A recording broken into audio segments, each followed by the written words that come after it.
Everyone is talking about GPT-5, but they all seem to be missing the question that I'm personally curious about, and that is, what can the average user practically use it for on a regular basis? Today, I have come up with 4 beginner-friendly use cases that I believe this most recent model generally outperforms the previous ones.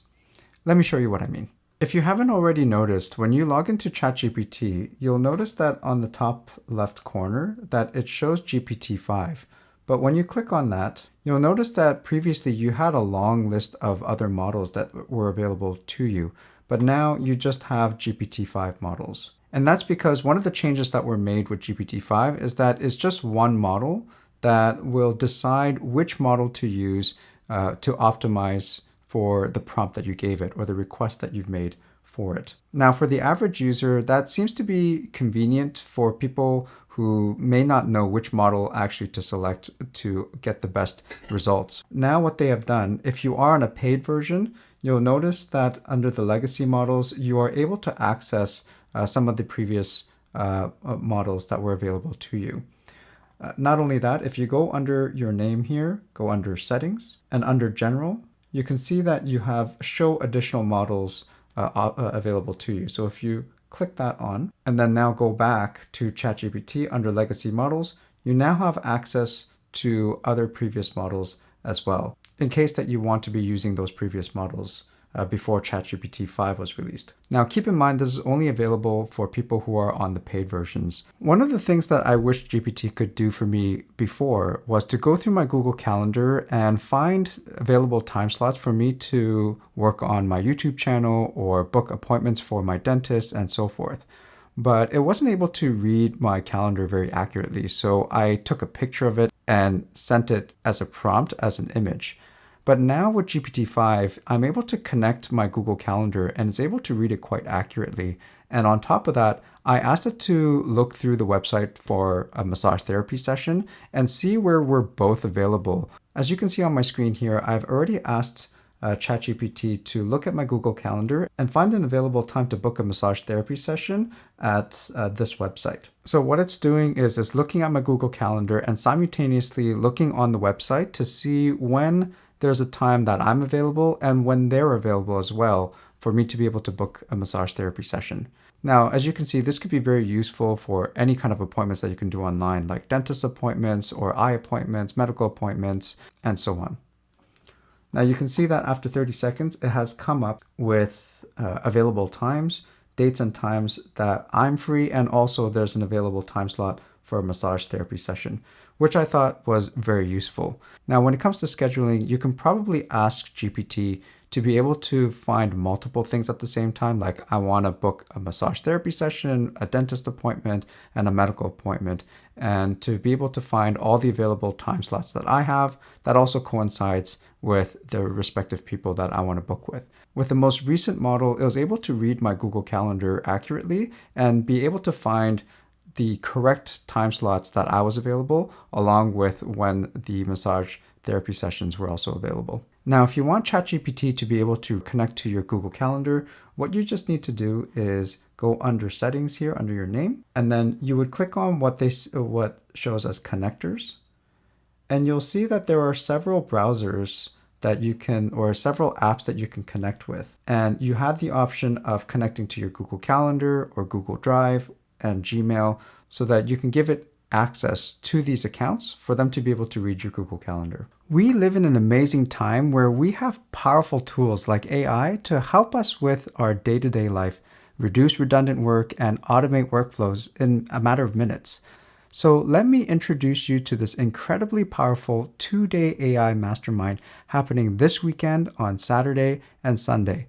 2 days with expert mentors, 16 hours of learning, and that covers 10 plus AI tools. So you can go from an AI beginner to an absolute pro. Now, here's the exciting part. This training normally costs $895, but I have partnered with Outskill, the world's biggest AI education platform, to give away 1,000 free seats to my viewers for the next 72 hours. That's nearly $900,000 in free training. The AI Mastermind has been attended by 4 million people across the world in the last 12 months, and who have gone from using AI, building with it, getting salary hikes, and being promoted. In this training, you'll gain in-depth knowledge on a wide range of topics, including prompt engineering, developing AI agents, and automating your work, building interactive apps and websites with AI.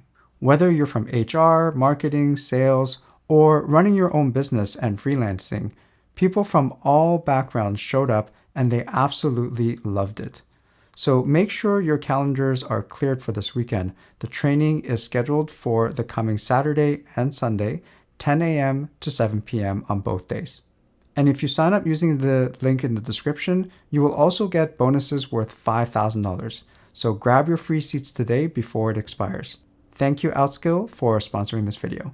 Now, by far, one of my most favorite features of ChatGPT is the voice mode. And with the launch of GPT-5, they have now upgraded that to an advanced voice mode, where it responds to you a lot quicker and you're able to interrupt it mid-sentence if you have any questions while they're speaking to you. So if you didn't know already, you can activate the voice mode here. If you hover over it, you can see that it uses the voice mode. Now, one of the things I like to use voice mode for is when I'm driving on the road and I want to be caught up to speed with breaking news in my area, but I also have a tendency to avoid the news just because there's a lot of negativity in the news. So I just want the news that I want to hear.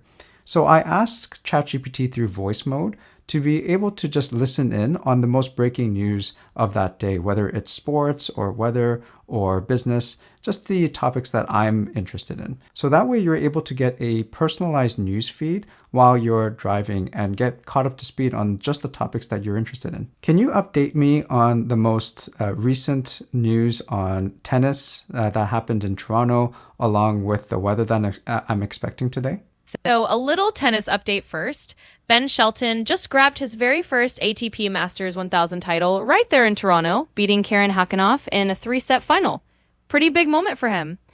As for the weather today in Toronto, you're looking at a high of about 77 degrees Fahrenheit with some thunderstorms rolling through. Sorry, what's 77 Fahrenheit in Celsius?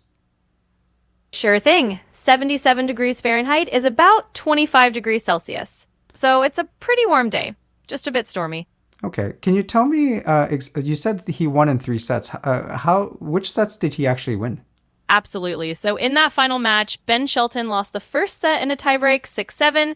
Then he came back to win the next 2 sets 6-4 and 7-6. So he really pulled it out in those last 2 sets to get the trophy. One of the things that I really appreciate is good interior design. With the new GPT-5 model, it seems to have improved in its visual analysis of pictures that you give it. So I attached a photo of what I wanted to do with my office space to ChatGPT and asked it to guess maybe what paint color it's using, what kind of furniture that I should get, and even rough approximation on how big the square footage of the room is and even how high the ceilings are, just so that I can see if I can manage to pull the look off in my own space.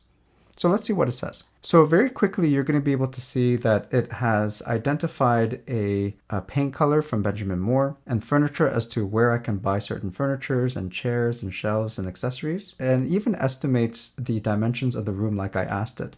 And it's able to tell me that the room is around 7 feet wide and about 8 feet maybe in depth. Then able to tell me that the ceiling height was about 8 to 9 feet. So if you're anyone like me that enjoys and appreciates good interior design, I think this is a really cool prompt to ask ChatGPT. Going along the same theme of designing my own workspace, I asked ChatGPT to research competitive condo prices for rent in downtown, just to ask it to do some market research as to what the going rate is and what a competitive price may be. This could be really useful if you're buying or selling or even renting real estate. In addition to that, I asked ChatGPT to give me suggestions as to what I should put in as my entry offer in the current market conditions that it's in. And very quickly, I was able to come back with some more findings. And it tells me what it came up with as the median rent for going condo and a suggestion as to how much I can probably negotiate down from the offer that I initially placed. Now, another thing you can do that I mentioned in a previous video is the tasks feature. And this is when GPT-5 is super handy for it to select the model that's best for the task at hand. To use the tasks feature, I would just type in tasks and then prompt it to whatever you want it to do on a regular basis. In this example, I'm going to task ChatGPT to send me new listings of condo rentals every morning at 9 o'clock. And what it will do is it will send me a notification and give me the listings and email me the listings as well that I asked it to find. So previously you would have had to know to select the O3 model or the O4 mini model in order for the tasks feature to work correctly. But now with ChatGPT 5, you're able to just give it the task and it will be able to send you that notification and new listings every morning. So I'm going to task it to send me new listings of one-bedroom condo units every morning at 9 o'clock. And then you'll see there that it will send you new listings every morning at 9 o'clock to your phone and to your email as well. So as you can see, the possibilities are absolutely endless when it comes to using AI tools like ChatGPT to be able to cater towards your needs and get the information that you want. These are just use cases that I personally came up with that I thought would be useful to myself and maybe some of you who are watching this video.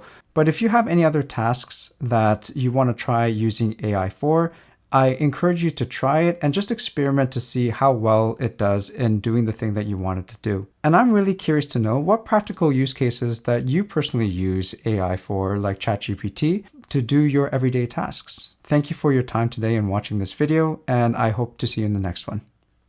Bye.